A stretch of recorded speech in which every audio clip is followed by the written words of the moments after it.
in British Columbia, our 11th stop on our 150-day road trip across Canada.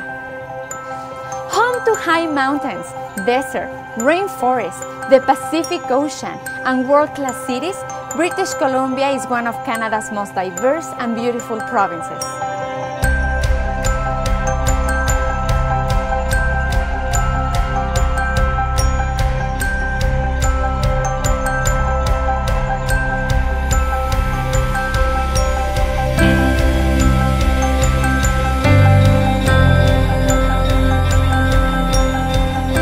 We started our trip in the north, making our way down from the Yukon to Liard Hot Springs, where we took a break to experience the second largest known hot springs in Canada.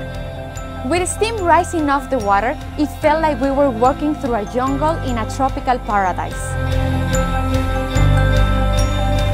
It's impressive how hot the water gets, and it was a great way to soothe our muscles before beginning the long drive to Vancouver.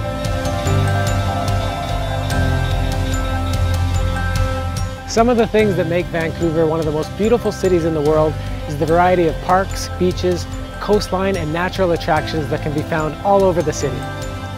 The most famous park of them all is Stanley Park, a 400-hectare natural West Coast rainforest in the heart of the city. We spent some time hiking through the forest, admiring Beaver Lake, and riding our bikes along the beautiful seawall, a paved pathway that circles the perimeter of Stanley Park right next to the ocean. This is such a beautiful trail.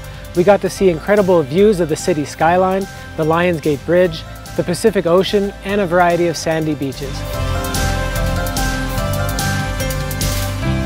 Next, we moved to North Vancouver to walk across Capilano Suspension Bridge, a 460-foot-long suspension bridge that sits 230 feet over a scenic river. While the bridge itself is a major tourist attraction, there's lots of other things to do in the area as well, including a canopy walk and a cliff walk.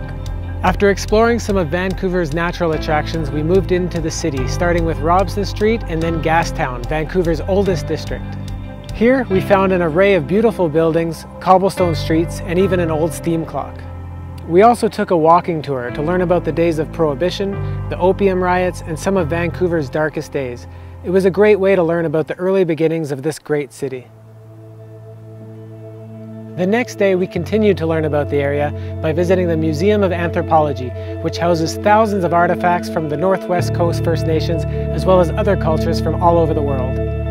It was impressive to see the collections of artwork and to go through some of the interactive exhibits that introduced us to various art forms such as Japanese calligraphy. After a couple of days in Vancouver, we took the ferry to Vancouver Island, an area known for its wilderness and adventure. We started in Victoria, BC's capital city.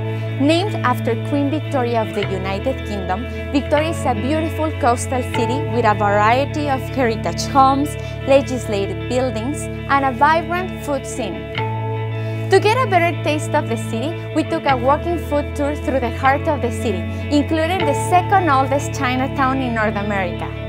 Not only did we learn so much about Victoria's history, but we got to try delicious food, such as premium olive oils, pierogies, meatballs, Italian baked goods, and the famous Victoria cream chocolates, which are sent to the Queen of England every year.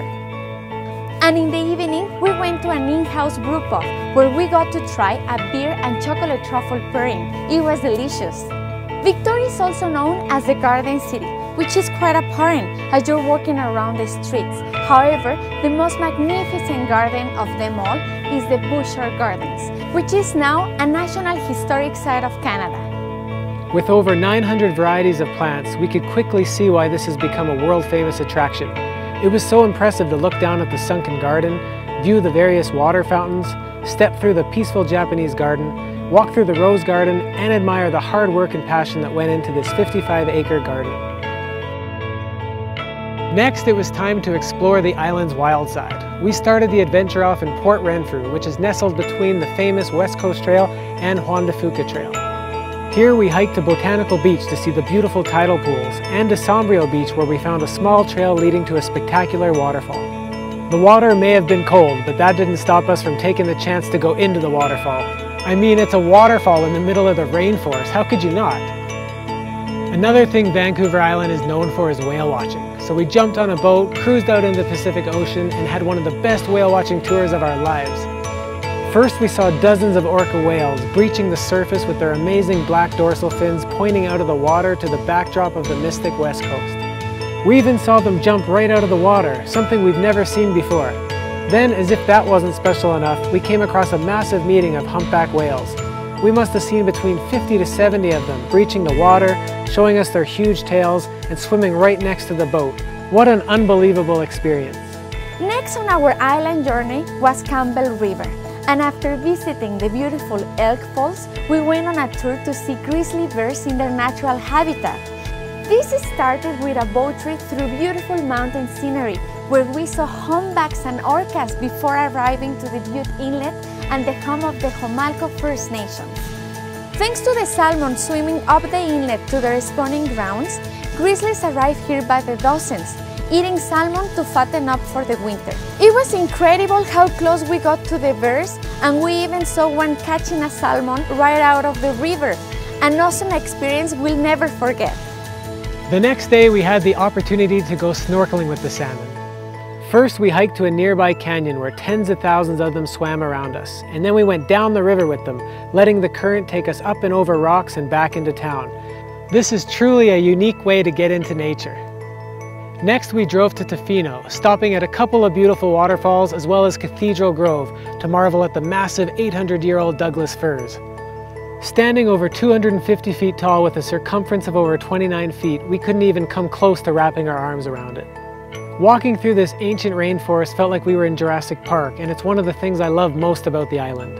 Once in Tofino, we couldn't leave without trying one of the activities that makes it so famous, surfing.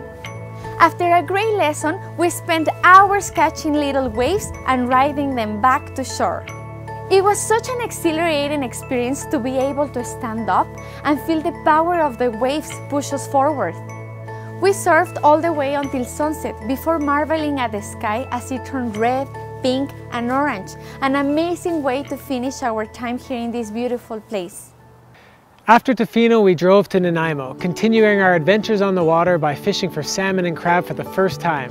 Not only did we catch some crab, but we got to bring it home and cook it for dinner. What a fresh and delicious meal.